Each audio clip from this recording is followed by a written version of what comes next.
Bom, e justamente falando sobre a morte de Jô Soares, a gente vai conversar agora com a atriz, apresentadora Adriane Galisteu. Adriane, primeiramente, muito obrigada pela gentileza de conversar aqui conosco, viu, Adri? Imagina, Ellen, um grande beijo para você, minha colega de trabalho. Ellen e Ivan, bom dia para vocês. Que tristeza, eu estou fora do Brasil, estou chegando no aeroporto aqui, estou voltando da Itália para o Brasil, devo chegar amanhã pela manhã no Brasil, provavelmente vou perder as cerimônias todas e estou muito chateada com essa notícia, porque eu acordei aqui, a primeira coisa que eu olhei foi o post da Flavinha, e eu fiquei realmente sem chão, porque o Jô representava muito mais do que só o gênio que o Brasil conhecia. Eu acho que a gente perde um cara extremamente importante para a cultura, um cara apaixonado para o Brasil, mas eu perco também um amigo, um vizinho, um homem generoso, um diretor, um colega de trabalho, um cara que eu tive o privilégio do meu caminho cruzar com o dele. Eu tenho muita gratidão pelo Jô, eu estou realmente com o coração dilacerado. Adriane, justamente eu queria retomar um pouquinho contigo essa teu envolvimento com ele. Lembro de uma entrevista tua no programa do Jô, que ele dizia assim: você é uma boa vizinha, viu, Adriane? Vocês moraram juntos, Pois né, no mesmo é, prédio aí por muito tempo, né? mais de 20 anos, né? Eu tô lá há 20 anos, o Jô já estava no prédio. Eu fico imaginando como é que vai ser entrar no elevador e não sentir o perfume do Jô, porque por onde ele passava, ele deixava um cheiro maravilhoso, de um perfume delicioso.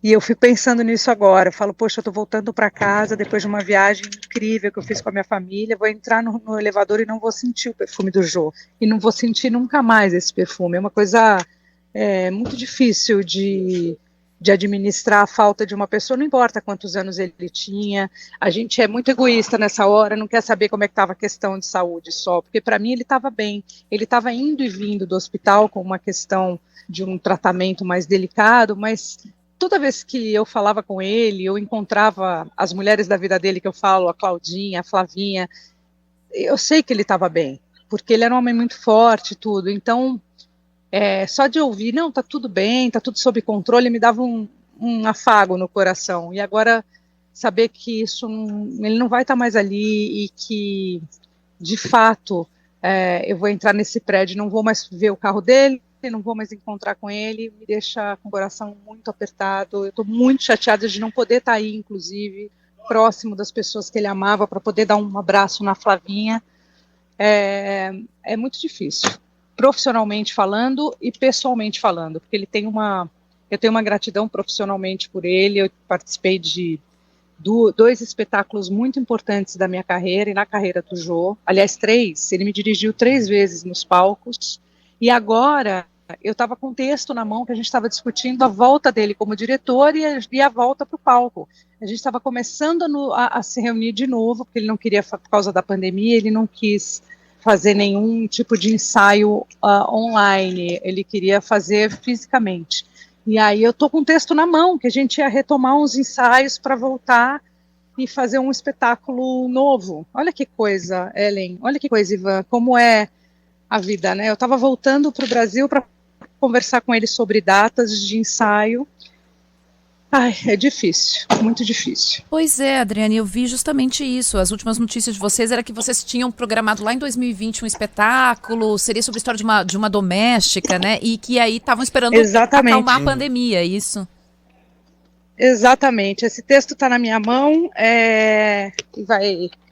vou estudá-lo sozinha com a equipe, vamos ver o que a gente vai programar, mas é duro você perceber que um homem tão generoso, um homem tão brilhante, um homem tão especial, eu falo isso para as pessoas, eu falo porque sobre a genialidade dele, todo mundo todo mundo sabe, né? Todo mundo, acho que para o Brasil, essa falta dele na televisão, a falta da cultura do Jô, da inteligência, ele vai deixar um buraco enorme no coração dos brasileiros, mas pessoalmente o jeito dele, o humor, o astral, ele era um homem muito perspicaz, sair para jantar com o Jô era uma delícia, a gente misturava tudo, falava de vida pessoal, falava de trabalho, ele estava sempre com um projeto na frente, ele estava sempre estudando. Eu nunca vi uma pessoa que estudou tanto, que estava sempre querendo fazer as coisas.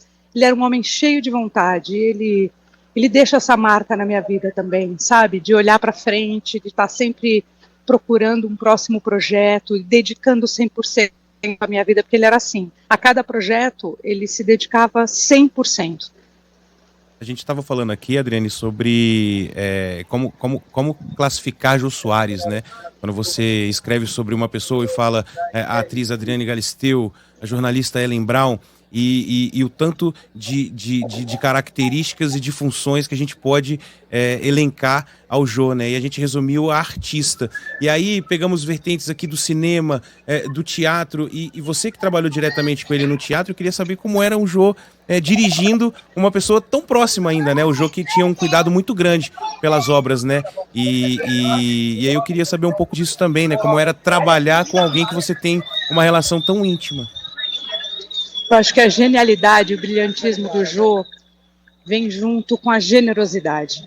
Uma característica para mim que poucas vezes eu vi num diretor, porque quando ele estava ali no teatro, a gente, por mais que tinha essa relação mais íntima de amizade, ele era meu diretor.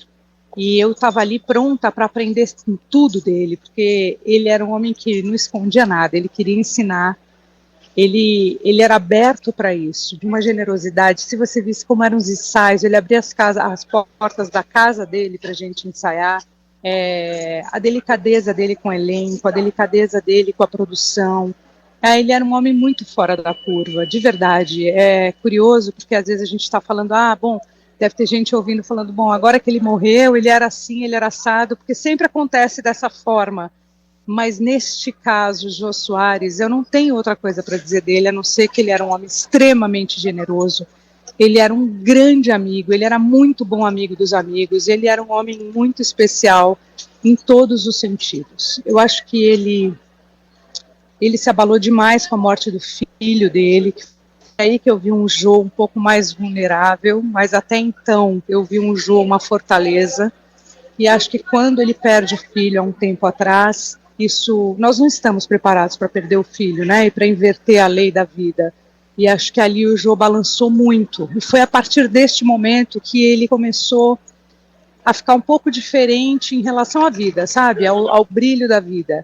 Mas ainda assim, ele era um homem cheio de projetos, ainda assim fazia 1000 reuniões, estava escrevendo, traduzindo textos. Várias vezes eu cheguei no apartamento dele, ele estava traduzindo textos enormes, dificílimos. Então, assim, eu acho que o brilhantismo dele vem junto com a generosidade, vem junto com um coração que era do tamanho dele.